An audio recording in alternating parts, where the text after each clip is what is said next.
I have the true honor of introducing Dr. Warren Simmons this evening. As you probably are already aware, he is the executive director of the Annenberg Institute for School Reform at Brown University since 1998. In 1998, I was teaching English and leading a small school at Harper High School. The Annenberg Institute held up the torch for the small schools movement for us, and always with a lens towards equity. Under Dr. Simmons' leadership, the Institute has become synonymous with urban school reform and has remained steadfast in its mission to, I quote, develop, share, and act on knowledge that improves the conditions and outcomes of schooling in America, especially in urban communities and in schools serving disadvantaged students. Dr. Simmons, from my perspective, understands that the work is hard and complex. And from his message on the AISR website, that no large urban district can say that all of its students have developed the abilities they need to be effective citizens in a complex and diverse society or workers in a global creative economy. This is our charge in Chicago. But schools cannot do it alone. And the Annenberg Institute's work also focuses on districts and communities. Dr. Simmons has led countless, I'm not even going to start to count them, national task forces, councils, forums, and convenings focused on the need for systemic transformation in urban districts and creating high-performing communities of schools. The Network for College Success at the University of Chicago is partnered with 17 Chicago public high schools, including Kenwood, like I said. We and our schools understand the power of communities of schools and what schools can achieve when adequately supported and when they work collectively to reach their goals. A friend of the Network for College Success, Dr. Teresa Perry, told me that Warren Simmons is leading a counter-narrative movement to the school reform prescriptions that dominate our national education debate. I hope that Dr. Simmons will share with us tonight how he views the counter-narrative and what it will take to tip the scale for large system improvement for students of color in our high schools. At the Network for College Success, we aspire to all the achievements and legacy of the Annenberg Institute in our mission to graduate all students, provide them with rigorous and challenging experience in high school, and prepare them for their post-secondary lives. When we think about our focus question for tonight, if you didn't get a chance, it's on the word wall, on the idea wall out there. Beatrice referred to it. But the question is, what can our city and communities do to revitalize neighborhood public high schools so that all students in Chicago experience a top quality education? Certainly, Dr. Simmons is the man with a lifetime of experience and relentless dedication that we want to and need to listen and learn from this evening. Please join me in welcoming Dr. Warren Simmons.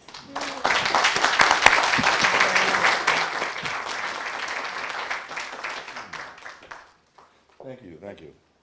I'm not sure I deserved all that, but I welcome it anyway. If you have trouble hearing me, raise your hand so I can raise my voice. This clicker is working here. This is the forward side. Yeah. Excuse me? You have the wireless mic? I have the wireless mic because that's feeding here. We're taking care of technical stuff. A couple of disclaimers. I am not an expert in anything, right? Because an expert is a notion of static knowledge and skills. I'm a person and widespread success. Right? I cannot claim widespread success because I've been working on urban school reform for 30 years, and the results are uneven. Right? And so I can't stand here before you and say, I'm an expert. What I am is a person with expertise. I've had successes, and I've had failures, and I've had struggles. And what I'd like to do with you is to share my understanding of why I've been successful and the ways in which I failed, so that you can use that knowledge and information to take the next steps forward in urban school reform. And in essence, I think that's what we at the Annenberg Institute attempt to do. Let me make a few disclaimers. The Annenberg Institute is often mistaken to be the Annenberg Foundation. which leads a lot of people to treat me with deference and respect that I don't deserve. And I don't really tell them until after they take me out to dinner. We do not have $3 billion plus, the Annenberg Foundation does. We were proud, however, to have been created by the Annenberg Foundation in 1993 as part of the $500 million gift to urban, rural, and arts education. We were established at Brown. We were closely affiliated with them while the ambassador was alive, and we are only very loosely affiliated with them at this particular time. When I arrived at the Annenberg Institute in 1998, it was from an Annenberg Challenge site. Chicago was an Annenberg Challenge site. There were 5 others, and urban sites. And I was working as the director of the Philadelphia Education Fund. And so there's a history of the Annenberg Challenge that I want to share with you. But I took the lessons I learned from Philadelphia and the other Annenberg Challenge sites to sort of redesign the Annenberg Institute, focus on 3 core areas of work. One, in my judgment, you cannot have a system of high-quality neighborhood schools without having a high-quality system of supports for those schools. I'm going to repeat that. Right? You cannot, and I will be definitive, right? You cannot have a system of high-quality, top-quality neighborhood schools without having a system that provides all of those schools the supports they need to be successful by the standards determined by our federal government, our states, and this city and the various neighborhoods, right? I would say that this is very important because we are one of the few countries in the world that tries to get all students to reach high standards, but we act as though the sole responsibility for that lies at the school, right? So you, for instance, Greg, were earlier talking about you've released school report cards, right? That's nice, right? And that makes everybody look at each individual school and compare each individual school against. What I'd say is there a district report card, right? Is there a city report card? Is there, because all of these efforts are reciprocal, right? And the success or failure of schools is partly due to the work of schools, partly due to the work of the districts or systems that support them, and partly due to the larger community. And so the effort of creating high-quality schools is the business of redesigning schools and transforming schools, but it's also the business of redesigning and transforming districts or systems, and then the kinds of supports the community needs to provide. So I'd say one powerful recommendation I have for your generational advisory group is that this conversation should not stop at what do good schools look like, right? It should include, and what kind of system do we need to create and sustain that support in schools across these communities over time. That's why we focus on district transformation. That's why we focus on research and policy, because I think this conversation must be evidence-based so that we get beyond our biases and ideologies, right? But reform is also, as I discovered painfully, not just a technical endeavor. If it was a technical endeavor, we would be reformed by now, right? Because I'm always surprised that we keep asking, so what does a good school look like, right? And quite frankly, we've been asking and answering that question for as long as I've been involved in urban school reform. And the answers actually aren't that different. If you look at Lazat and Edmonds and their correlates of effective schools, and you look at the studies of schools that beat the odds in Chicago and Philadelphia, I don't think there are going to be things that are mind-boggling to you. I guess the question I would ask, for you to ask, is why aren't we able to do it and sustain it over time across communities of schools? I think the answer is not just technical, it's political, social, and cultural as well. And that's why one of the other components of work at the Annenberg Institute is community organizing and engagement, because it takes organized communities in some ways to unmask the kinds of policies and structures that have powerful constituencies behind them, but that nonetheless undermine and prevent us from meeting our goals of creating top quality schools for all. And I'm only on slide number 2. Another thing I want to say to show you how long I've been at this work, this thing moves. I went to high school with your CEO, Barbara Byrd Bennett, right? Brandeis High School in New York. That was a neighborhood comprehensive high school, wasn't top quality. It actually had some very top quality programs within it, right? Special progress, gifted and talented programs, great music programs, but the vast majority of the over 4,000 students weren't in those high quality programs or moving back and forth. But one story that Barbara and I share with each other that I will share with you right now, which speaks to the challenge we all face and the challenge people like us often have to overcome, is that we had the same guidance counselor. Didn't know it at the time because we went to a large school, so we didn't know each other. Right? So years later, I was talking to Barbara at Aspen Urban School Superintendent's Network meeting. I'm going to one on Friday. Said, where'd you grow up? New York. What school did you go to? Brandeis. Wow. When did you graduate? 1969. I'm 63 years old, soon to be 64. And it turned out we had the same guidance counselor. And for some reason, we both asked each other the same question at the same time. What did Mrs. Williams tell you? All right? I mean, it's odd that that would have been the first question we asked each other. And because she told us both the same thing. What did she tell us? What did our high school guidance counselor tell the two of us? Take it. What? No. Well, right. She told us both that we weren't college material. Both of us, right? Now, what was interesting about that and somewhat liberating about that was I thought that was an individual act, right? I just thought, my God. Guidance counselor I've only seen once in 3 years, right? Made that appointment for that day, to get some advice. And she told me I wasn't college material. I thought that was just me, right? Talking to Barbara, I realized she was telling everybody that, right? Sad, but a relief, right? A relief in some ways, right? That in fact, that guidance counselor was operating in an institutional way. I mean, think about trying to manage 3,000 kids and their college applications and financial aid forms. And her load was probably 400 or 500, right? And she met me once for 20 minutes on a day, and that was the first time we encountered each other, and she's looking at my records, and quite frankly, my records were a little mixed, right? In fact, before they told me I wasn't college material, they tried to get me to drop out of school because they were encouraging me along a path where they thought I was destined for. That's just to say that we have institutions that unfortunately do not serve the vast majority of children well, and in many ways waste the human capital that can make important contributions to our neighborhoods, our cities, our states, and our society, right?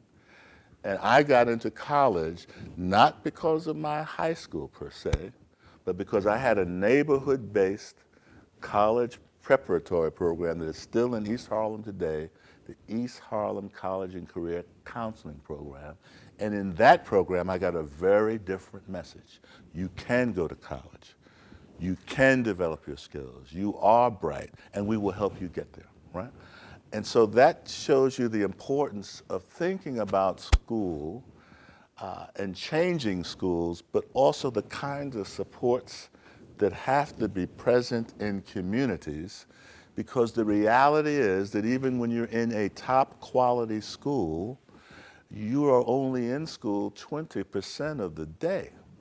There's another 70, 80% of the time when you're with family, you're out in the world, and if you're not getting reinforced with learning and development in that other part of the day, it makes your progress in schools very difficult to achieve, which is probably why, as a nation, we have failed miserably in reaching our goals. I want to say this. We have failed miserably, ladies and gentlemen, in reaching our goals, And what's also surprising to me is that nothing seems to happen when we fail to reach our goals. Think about it.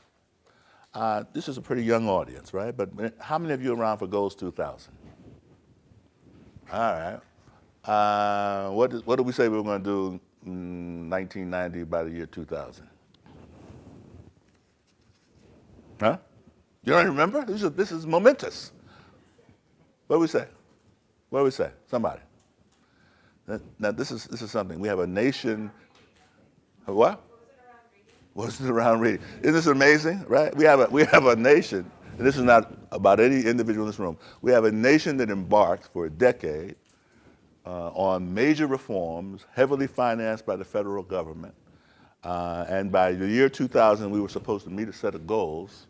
And here it is 2014, and we're having a hard time even rendering what those goals were. Huh? Was it about testing? Well, we're supposed to be first in the world in mathematics and science, right? Are we first in the world in math and science? No. Everybody's supposed to have graduated high school and be college ready by the year 2000. We do that? Right? Eliminate the dropout problem. Do we do that? Early literacy, there was a few other things. So I was like, go look at Goals 2000. And I would also say, since we didn't meet those goals, weren't there harsh things that happened to people that developed those goals? Huh? People like me? Right? I'm standing before you now, an expert, having been part of the standards-based reform movement in Goals 2000. And we didn't meet those goals, right? And as a result, what did we do? Huh? We set some more goals. No Child Left Behind. You remember No Child Left Behind? Okay, when were we supposed to meet those goals? Huh? Okay, what year is it? What? What? What were the goals? Can you name some of the goals? 100% of the students meeting standards. Have we met those goals? Have we met those goals? Who am I talking to? I'm talking to myself here? Have I met those goals? We met those goals? And so what's happening as a result of that? What? So now we got the Common Core. What's the deadline for that? 5 years? 5 years, right? Yeah, 5 years. We'd like to, we cut from 10 to 5 now. Yeah. So what I'm saying to you, ladies and gentlemen, is we seem as a nation to set extremely ambitious goals, right? We seem to also, at the federal level at least, try to build the infrastructure that we think is important to meet those goals, mostly an infrastructure that is about standards and testing and accountability so we can determine whether we reach the goals or not. Right? But because of our federalist system of education reform, we leave it up to the 16,000 or so districts and the hundreds of thousands of schools to figure out on their own, with some help from community partners, how we're going to get to the goal of all. Think about that, right? National standards, draconian accountability, right? But the strategy for getting all kids, all schools, all neighborhoods, all communities to all is basically all schools inventing reform pretty much on their own. The Annenberg Challenge, yes, that's an incredible thing to do. I mean, I'm sure that she's like, is that what we did? That's exactly what we did. That's an incredible journey for us to be taking and continuing to fail and struggle at. I only want to mention the Annenberg Challenge because it epitomized this approach. 1993, Ambassador Annenberg with President Clinton, $500 million gift. But that $500 million gift into the cities and communities that it was given generated $1.2 billion overall because there were matching requirements. So if you think about the Chicago Annenberg Challenge or the New York Annenberg Challenge or the Philadelphia Challenge or the Los Angeles Challenge or the Bay Area, those dollars actually required local foundations and school districts and partners to generate a 1-to-1 match and sometimes a 2-to-1 match. So it wasn't simply an Annenberg challenge. It was in Chicago, the MacArthur Foundation, and Joyce and others. In Philadelphia, it was the Pew Charitable Trust, the William Penn. In New York, it was the Carnegie Corporation and Rockefeller, all combining along with the districts to generate resources at a time in our nation's history where we said we needed to meet a common set of standards, right? So think about it again. We are developing national standards, and we're developing national and state assessments, and at the same time we have an urban education reform initiative that is under the umbrella of standards has these sets of design principles providing guidance to you, right? So think about these principles. All children can learn, rigorous academic standards and supports. Schools must engage parents, they work better in networks. Systemic change requires changes in policies. So I would ask you today, if you were embarking on Generation All, how would your design principles change based on 25 years of experience, right? That's what guidance we had at the Annenberg Challenge. And the communities were asked to form coalitions, much like you're doing here, to develop a local response to those various design principles, right? When we did an evaluation of the challenge, these were the lessons we learned, right? Actually, performance increased in most of the schools involved in the challenge, but not in ways that were high enough for certain subgroups to actually close achievement gaps, right? So what we have is this national phenomenon where there are performance increases. There are Latinos and African Americans, there are whites and Asians, and what we see in most cities is some increases, but the gap isn't closing. So you can't get to all meeting standards unless you not only do this, but you do this, right? What we are apparently able to do is this, but what we have failed at is this, right? And this phenomenon is what caused my guidance counselor to say to me and Barbara that we weren't college material because she saw us here, right? It was easy to see us here because we were both, what were we? What were we? What were we? Students of color from poor families. Deeper lessons. Again, this is Annenberg Challenge. This is a couple of decades ago, right? School transformation does not equal district transformation. I will repeat, just because you redesign schools doesn't mean necessarily that you've redesigned the district. The district actually might be continuing to do things that undermine the kinds of changes you've created in your schools that are actually bearing fruit.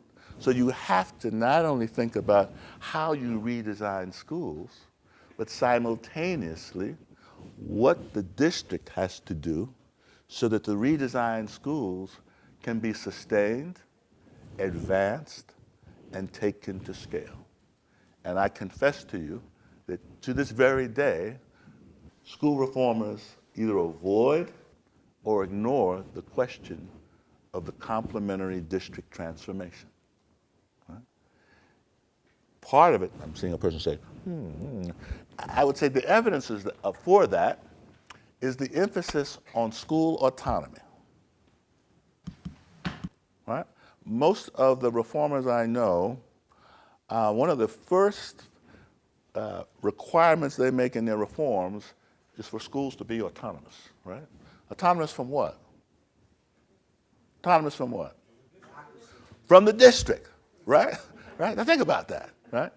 Now think about that. You're asking for autonomy from the very system that is supposed to do what? Someone said control. What? What's your name? I'm talking to Barbara. Who said control? You said control? No, it's supposed to support you, right? It's supposed to support you. And if it isn't supporting you, if it's controlling you or undermining you, then it should be changed, right? However, one of the worst things you can do is to have a system that doesn't support you, tries to control you, and undermines you, and it stays in place, and all you say is, I just want autonomy from you. Right? Well, that's impossible. Because you have to work too hard in a toxic system to be successful. The toxicity will eventually get to you, which is why reform schools that succeed, 10 years later you come back and they need to be turned around.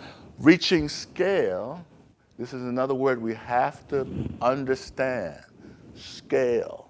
We're not just trying to have 2 or 3 good schools, or some beacons or lanterns or some pilots. How many schools are there in Chicago?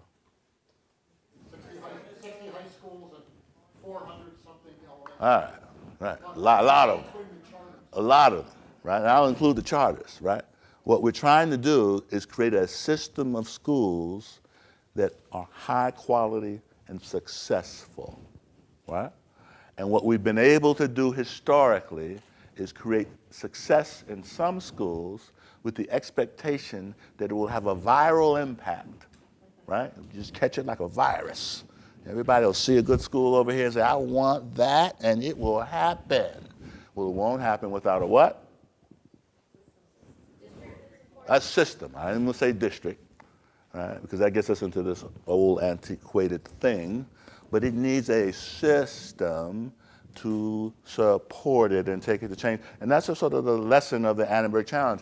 In Chicago, you had a lot of partner organizations doing a lot of wonderful things, one-off schools, but you never had a system that brought them together over time to learn lessons, share them, expand them, and also deal with the political, social, and cultural dimensions that could help you take it to scale.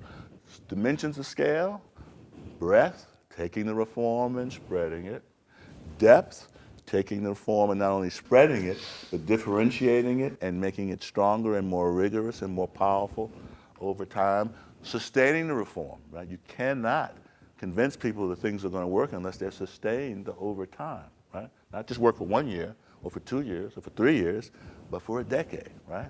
We have intergenerational family school failure. There are neighborhoods where the kids are failing, their parents went to the same schools and failed, their grandparents went to those schools and failed, and their great-grandparents went to those same schools and failed. And they're neighborhoods of highly concentrated poverty, right? So it's in the school, it's in the neighborhood, and it feeds each other. And that's the thing about sustainability. To reverse that, you not only have to change the school, but change conditions. And then there's the issue of ownership, another dimension of scale, right? That if I impose reform on you, even if it works for a while, it is very difficult to get it owned in a way that it will be sustained, spread, and deepened. And oftentimes as reformers, we're technical minded, right? I know what works.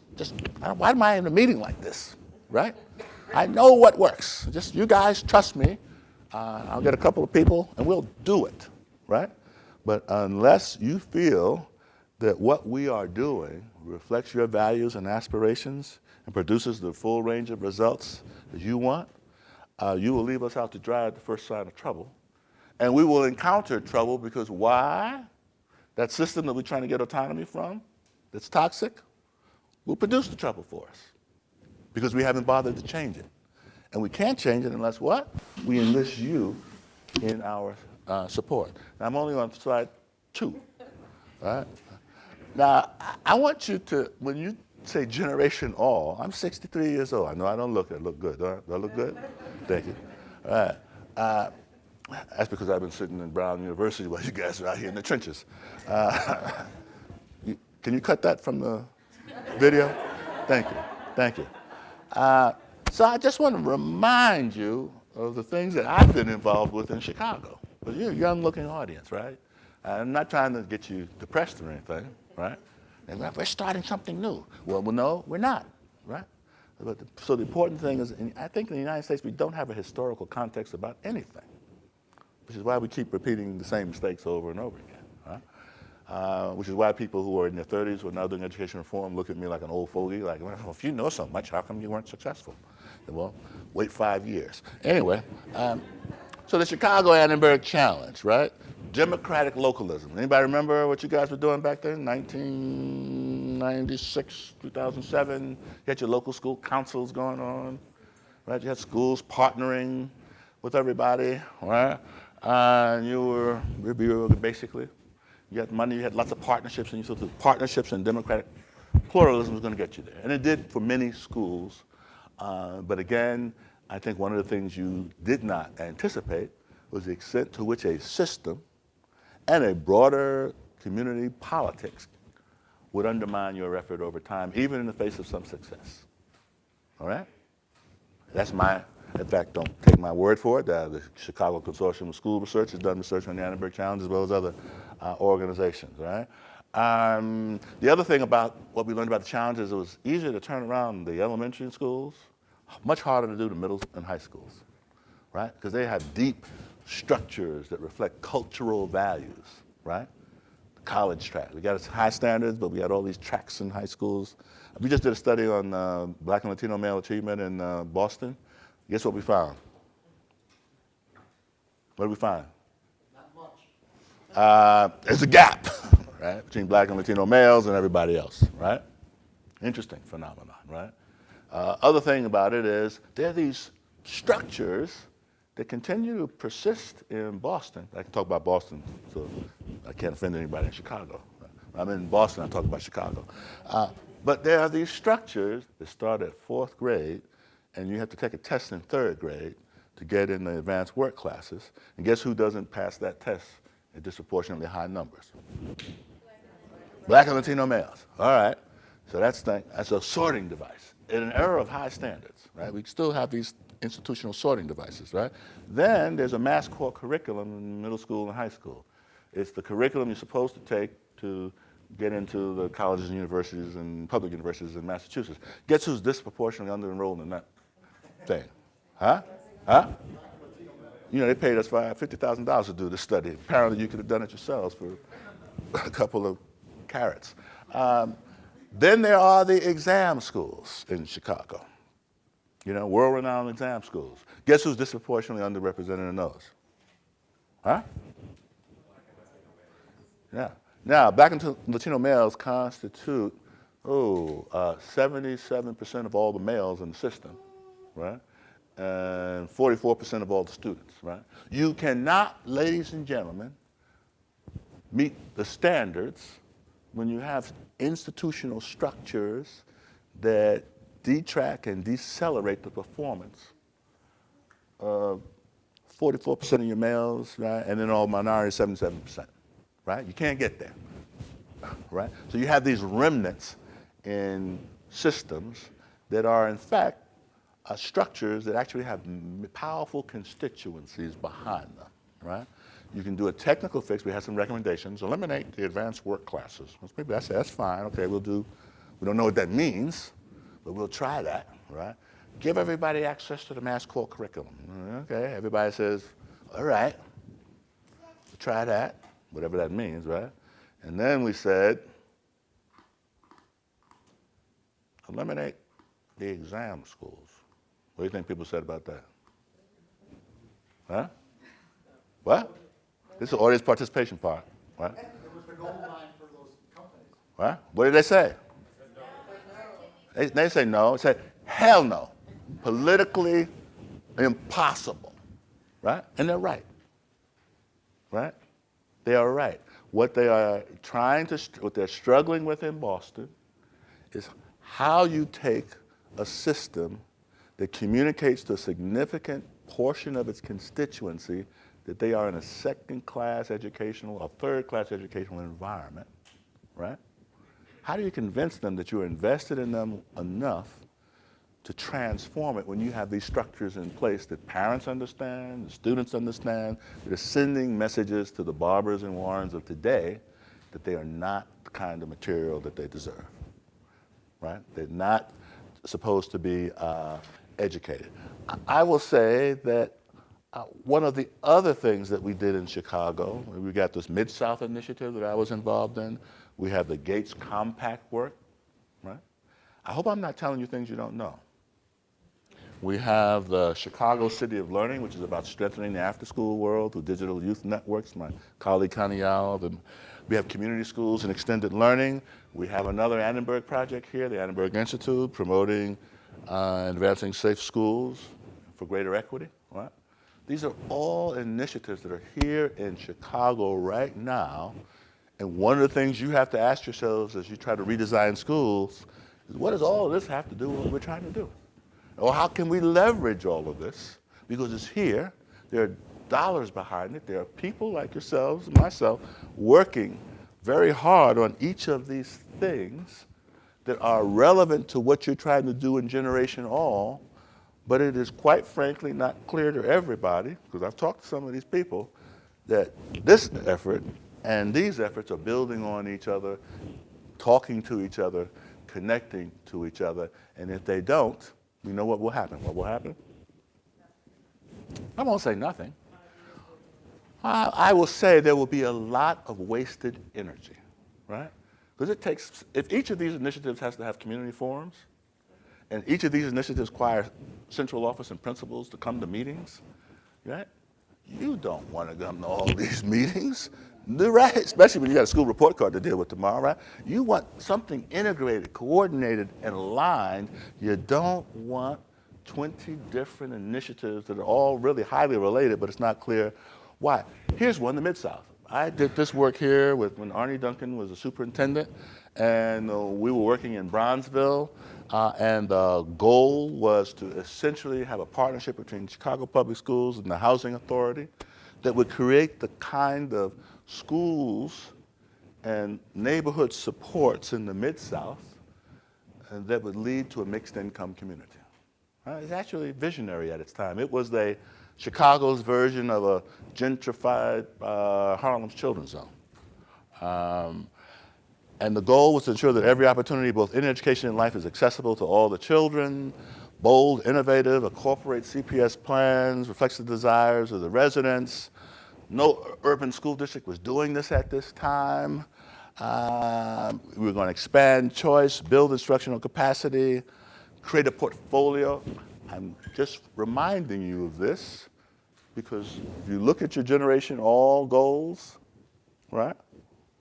I would say that many of the goals are consistent, right? Build human capacity, link resources, because there was an understanding in the Mid-South effort that in order to close the gaps and continue to raise performance, you had to address this fundamental problem that you have in communities across this country.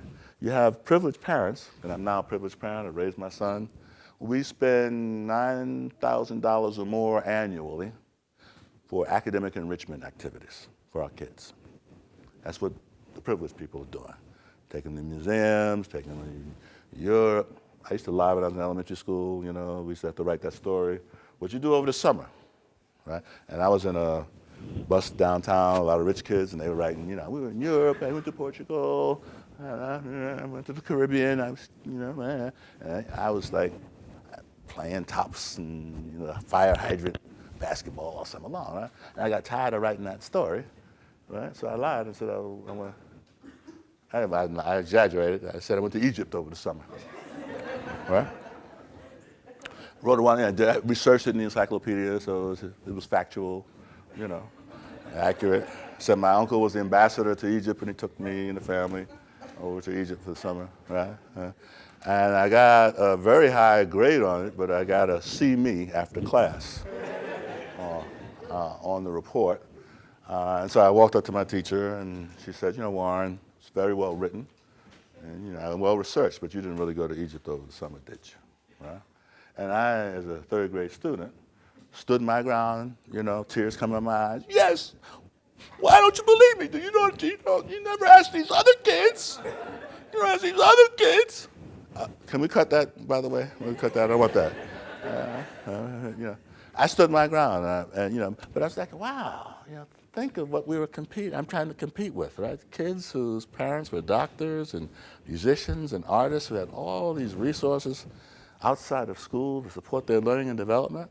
And I got to compete with them basically on what I'm doing in the classroom and the well-intentioned efforts of my parents who were busy working all the time. I'm from the South, right? And so the Mid-South said that we can't do that. We have to create these resources and give everybody access to them because the working class people are only spending $3,000, right? 9,000 plus, 3,000, and who knows what the poor parents are spending, right? Probably less than that. They're just taking care of basic needs, right? And we're supposed to close achievement gaps with that kind of disparity. So it made sense to do this work. Anybody know what happened with the Mid-South effort? Anybody remember it? Huh? Well, they closed and turned around and phased out a bunch of schools. Right, right. So it somehow got diverted into closing down and phasing out schools as opposed to building schools and connecting them to the resources that all the kids in that new community, privileged, middle income, working class, and poor people would need, right? And the sad part about that end story is that when I was doing community forums in the Mid-South, African American parents, would come up to me and say, boy, because they were my elders, some of you other people call me boy. I said, boy, they don't think this is going to happen, but we're going to put our trust in you, all right? And what we really think this is about is building the kind of schools that rich people want and driving us out. That's what we really think this is about. But we trust you that that's not going to happen. At least we're going to put our trust in you, right?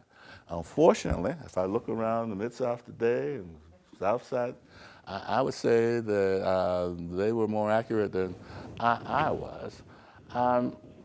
So we got these gaps. I didn't want to go into it, but what you can see is, the people who are doing well are middle income and above. The people who are struggling in schools live in poverty. Free and reduced lunch, they're English language learners.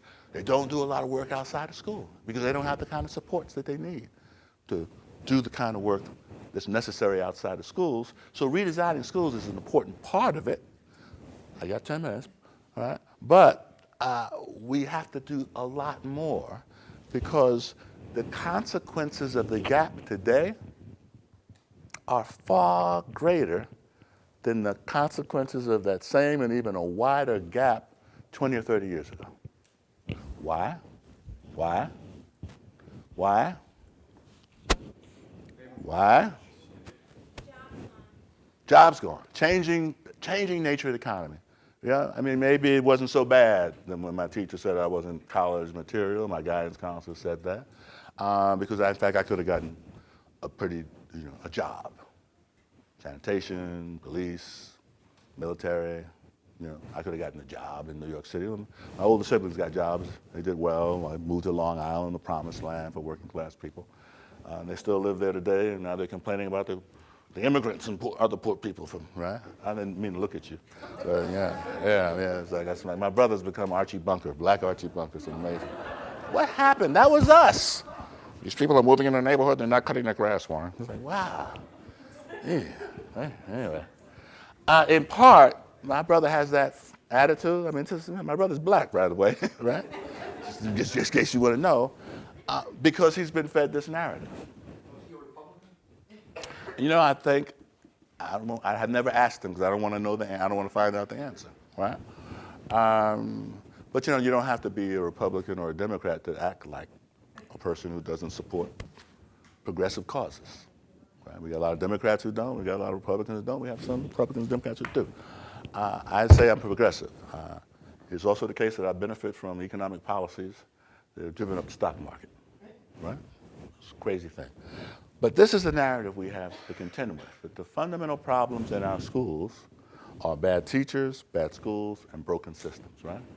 And it is a powerful narrative because there's evidence for it, right? What?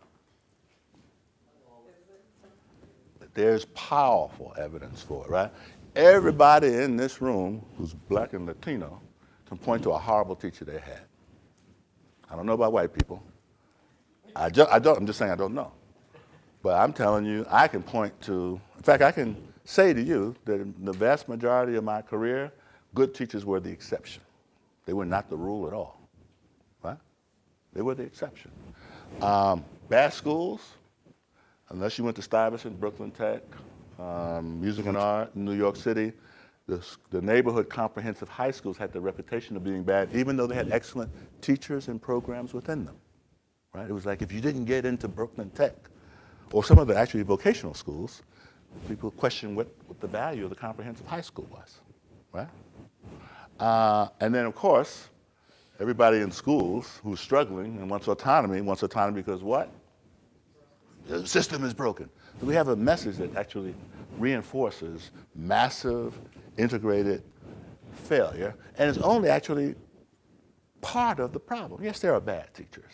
Many of them are bad because they don't have the supports that they need to be successful. They're not in schools that are organized to support their efforts. In fact, they're overwhelmed by students who are struggling and who are placed in their schools by the system, right? In high concentrations, while other schools are shielded from having those same students, right? Broken systems, yeah, but many of the systems are broken because the states have been underfunding them for 2 or 3 decades. Pennsylvania, I don't know about Chicago, New York City, Illinois, I don't know, California. You got a state that holds you accountable and then is starving you for resources and then blaming the failure solely on you. Don't forget Florida. I'll throw some in there. So we have some recent critiques. I'm going to wind this up shortly. And this is where I think the narrative has to change and we need to do some work, right? That the narrowing of achievement gaps, the reason why we haven't succeeded in that is because we need to pay attention to broader social and economic factors along with transforming schools and the systems that are designed to take their successes to scale. It's also the case that most of us who have been technical have ignored the social, cultural, and political dimensions that affect reform both inside of schools and outside of schools. You know, most of the districts I work in are afraid to talk about race. They're afraid to talk about it. Right? I mean, think about that. Right? Don't talk about race. Right? You got largely white student teaching force. You got growing Black and Latino. In fact, the Black and Latino population in most of these districts isn't the same as the historical one. So not only do the white people not want to talk about race, but actually historical dominant minorities don't want to talk about race because they're new minorities. Right? You're looking away from me, that means, uh-oh, he's talking now, right? Yeah, they're new minorities. I don't want to talk about them, right? Because we haven't met our needs. Again, you're talking about these people over here now, right? So that leads us into this dysfunctional distrust and an inability to construct a new narrative. And in fact, our colleagues at the Chicago Consortium of School Research actually said the schools that beat the odds in serving high concentrations of poor kids are not only doing things inside, but they're in communities, neighborhoods that have social and cultural capital. They have faith institutions, they have businesses, they have recreational programs, they have youth programs, right? And all of those things combined support learning and development. Right? The same populations in schools a couple of blocks away without those kinds of community resources and capital struggle. Right? So that's just basically to say that you have to, when you're thinking about building communities of excellent schools, it's not just a school by school endeavor, right? You have to have this strong emphasis on curriculum instruction. You have to have the wraparound supports, but you also have to build the collaboration necessary for ownership and to take on the political structures and powers that keep certain institutions, programs in place, even they don't generate what you want. I think you need a set of design principles as opposed to a sharp prescription, because in essence, our schools have populations that are very different in terms of values, needs, and aspirations. And you have to have a system and a school that allows you to differentiate support. So you're not embroiled in arguments from one neighborhood to another about, well, my neighborhood school has to look like this, which doesn't necessarily mean your neighborhood school has to look that way, except around some core parameters. So the question is, what are the core parameters that all schools should support? But what are the resources and supports that need to vary because you're dealing with neighborhoods and young people and families with very different circumstances? Assets, yes, but they have to be built on in very different kinds of ways. So for us, increasingly we say, let's get the design principles right, Let's get a mechanism in place to monitor their implementation and differentiation. And then let's create a system that has the resources, both in the district and in the broader community, to sustain that kind of effort over time. But let's not do this, because this is what most principals, teachers, and parents say is happening to them in the name of reform. Interventions imposed on schools and communities, the emphasis on changing governance has changed the principals, has changed half the teachers in the school. My colleagues did that, by the way. The burden of failure placed entirely on the school, not the district, not the mayor, not the a weak support for English language learning, special education, and gap closing, when that's the major challenge most urban districts face, right? How can you have that weakly supported, right? When that's the major challenge the district faces. And yet, district after district, you talk to teachers, and they say, we don't have a lot of support for students with disabilities. We don't have a lot of support for English language learners. And my God, I don't know what to do with that guy in 8th grade who has 3rd grade reading level. But we got a report card coming out and tests, coming out, right? And that's what we've been doing. And we have different models, right? This is your colleagues in Chicago have looked at the schools.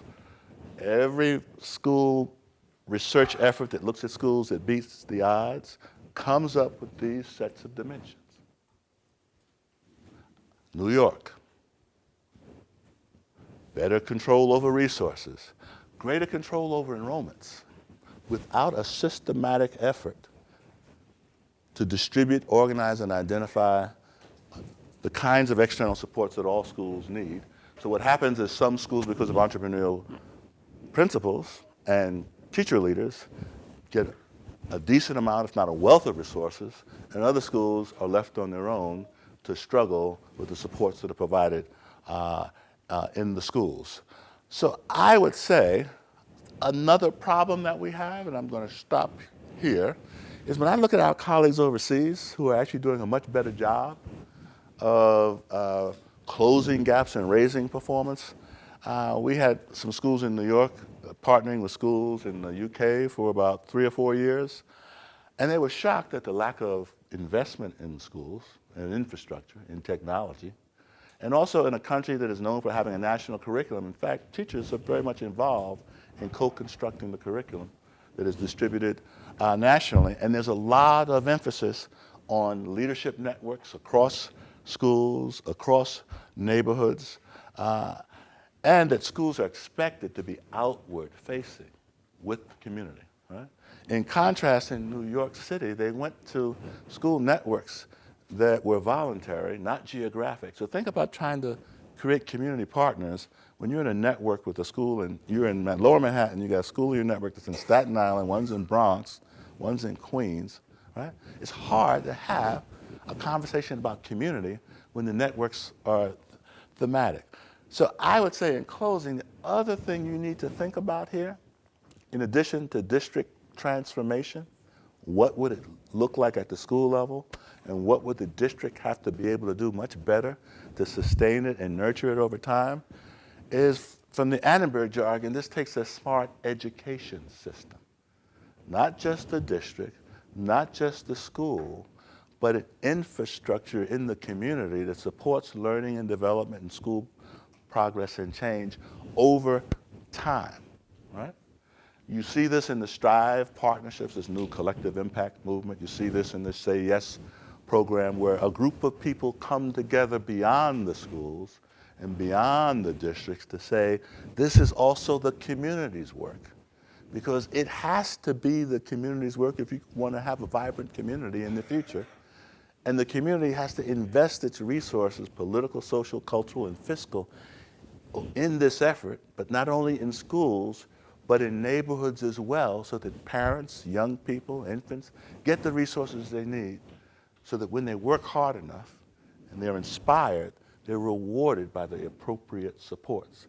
So most communities that are doing this have shifted from the sort of leader, heroic savior, superintendent model. Every 3 years, you're going to hire a new savior, superintendent, new CEO, whether that's at the district level or the school level. And that's what you need if the community is going to be passive. right? You're going to need somebody who's going to push you in spite of yourself. But the legacy of that is that'll work about 3 or 4 years, and then that principal will get worn out, tired out, and the school will revert back to its previous practice because the larger system and larger community is inert, right? Instead, people are creating what we call a smart education system, which I said what generation all is, right? A coalition of union leadership, mayoral leadership, and community leadership. But we're not good at this work, right? We're not good at the tough conversations we need to have. When we do come together like this, like we did the Annenberg Challenge, we tend to define the problem either solely at the school level, at the kid level, and ignore the need to create a larger system, right? I'd say that many folks are now tired of that approach, of ignoring the need for the communities to come together, and are now moving toward this. It's hard work, but it recognizes that the issue of school reform is not going to be solved by silver bullets and 3 to 4 year interventions. While there's urgent need for interventions, they have to take place in a broader context where you're transforming a system over a decade or more. Think of it as our educational infrastructure in this country is about as bad off, if not worse off, than our electrical grid, our transportation systems, our rail systems, right? And all of those systems aren't going to be fixed in 2 or 3 year periods of time, right?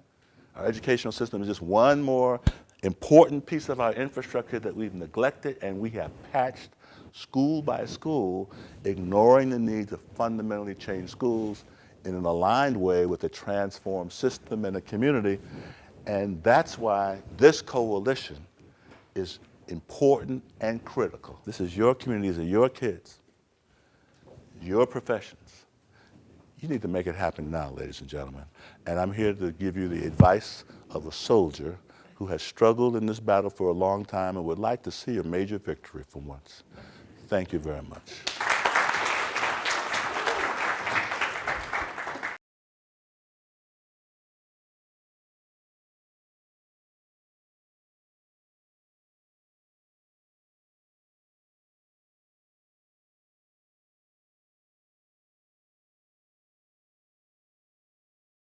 So many of my charter school colleagues, charter schools I think were driven by the power of the narrative that there's a broken system and you need independence from that broken system in order to be successful.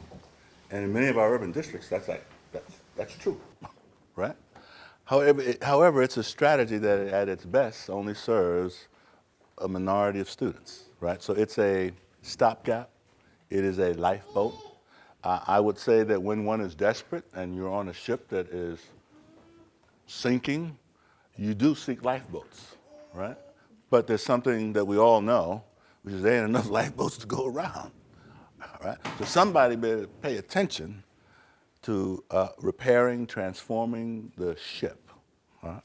And so what I've also learned from many of my charter school colleagues who are now growing networks of schools is they need a system, right? They're now recognizing we need a system. We don't want the old one, but we need to attain economies of scale. We need to generate and spread curriculum that are working. We need to learn from each other's best practices. So they're now struggling to create a system themselves, right?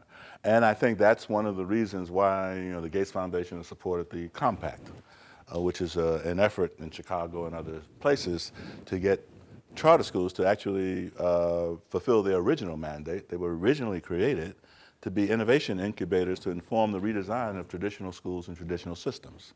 What they have evolved into is an escape hatch or a lifeboat to get out of, and they become politically powerful because it's hard to argue that when your ship is sinking, no one should get a lifeboat, right? People should have lifeboats while somebody else is working to raise the ship. I've never been on a ship, ladies and gentlemen, so I don't even know what I'm talking about right now. So I would say that rather than having charters in opposition to traditional schools, that there's a growing understanding that divides powerful constituencies that need to come together to talk about how to build a system that serves all kids well and enable charters to meet their original mandate, which is innovation incubators, not escape hatches.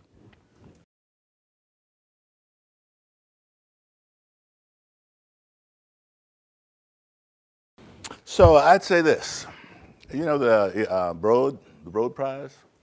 Broad, Eli Broad Foundation, right? They give out a prize every year to high-performing districts, right? Now, what's interesting about Eli Broad, the Broad Foundation, is they have a sort of reform ideology that's about leaders and choice and a whole bunch of things like that. But you look at the winners of the Broad Prize, there are actually these districts like Isleta and Long Beach where there's actually this going on, right? It's not the heroic, Broad superintendent person. It's some quiet, facilitative, constructivist, community-centered leader who's doing this. Got the higher education community involved, got the faith community involved, and they are not magically changing things. They're making incremental, steady progress over time, and they will tell you they've been doing pretty much incremental change over 20 years, and it's producing results. So I would say if you want examples of systems that seem to be succeeding, all you have to do is actually look beyond the ideology of Broad to the places that are the Broad Prize winners, and you'll find this, which is very different from what's often publicized as the way to go about doing it.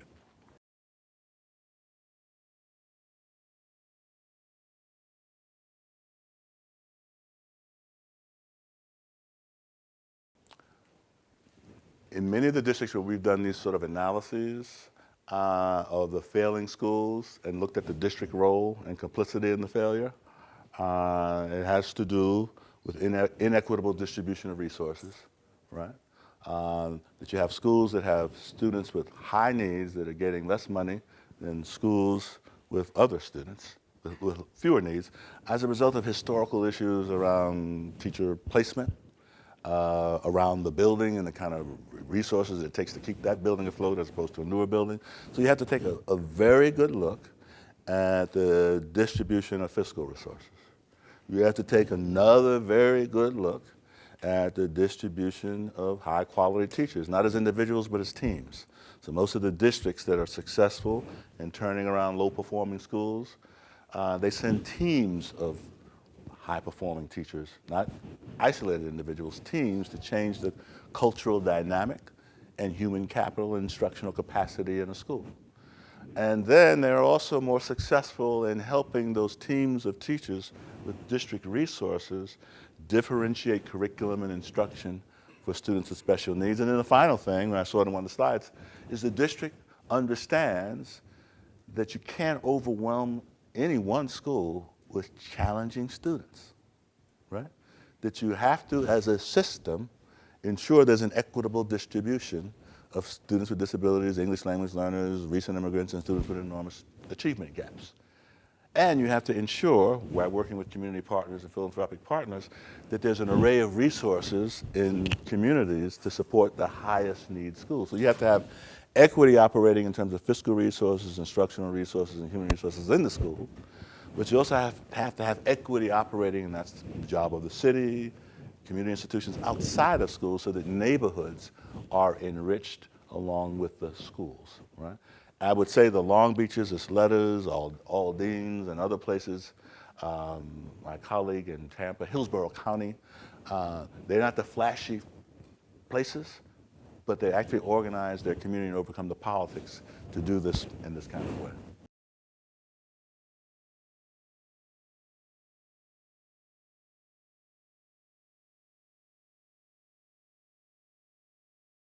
For me, it doesn't matter whether it's an elected or appointed school board, right? It has to be supported and held accountable by a community.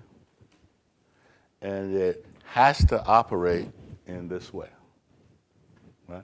If it doesn't, if individual members are looking out for the interest of particular neighborhoods, particular schools, right, or particular programs, then we'll get the kind of the division that allows the system to stay in place while we have a smattering of success here or there related to the political power and influence of this board member or this alderman or this alderwoman. And that happens in city after city across the country, rather than a community with a board coming together to create this kind of leverage and ownership, right?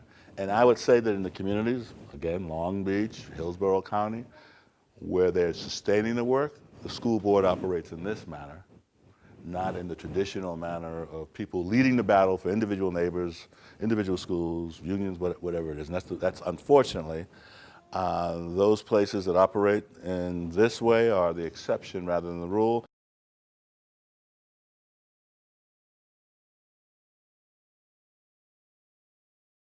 You have to ask yourself is why do you allow foundations to come in and every 3 years dictate a solution to you, right?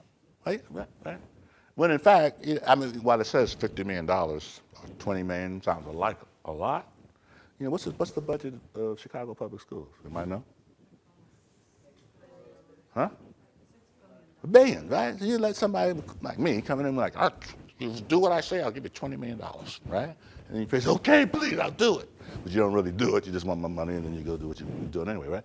But I would say what we have in this country, and this is on the film, I'll never get another job in philanthropy, but I don't care anymore, is that we have not as communities held our foundations accountable. How they can come in time and time again and push us off in a particular direction because they have purse strings and resources that we desperately need that are in fact not theirs, ladies and gentlemen. These are tax-exempt organizations, which means it's our money, right, that they are organizing. So we should have a lot more input, but we can't have input unless we have these structures, right? You have to actually have an agenda that you can take to Gates and MacArthur and all my other friends, Ford, right? If you don't have an agenda, they will bring the agenda to you and they will coerce you with their dollars, which you desperately need, particularly in your underperforming communities, right? So I would say, ladies and gentlemen, this generational effort, even though it's got the implications of these people, who I think they seem to be okay, but they're still a foundation, right? They need, and they're a local foundation. I can see you have struggling with somebody out in Seattle or New York. They're right here, right? They will be subject to your feedback if you organize to give it to them. And they have a lot of resources that you should be using in response to your feedback. But that's what Generation All is all about. That's what they have. Organizing to get the feedback. Yeah, did the feedback. So now they're trying to stop me. Nah. But anyway, it's an excellent question. But I would say the same thing about the state government and the federal government, right? That in fact, Race to the Top was concocted in a small room of people. I was in that room for a minute until I cracked a bad joke and got kicked out. But how we would allow $1.6 billion of our money to organize a reform effort that was imposed on most of these communities without a conversation, right?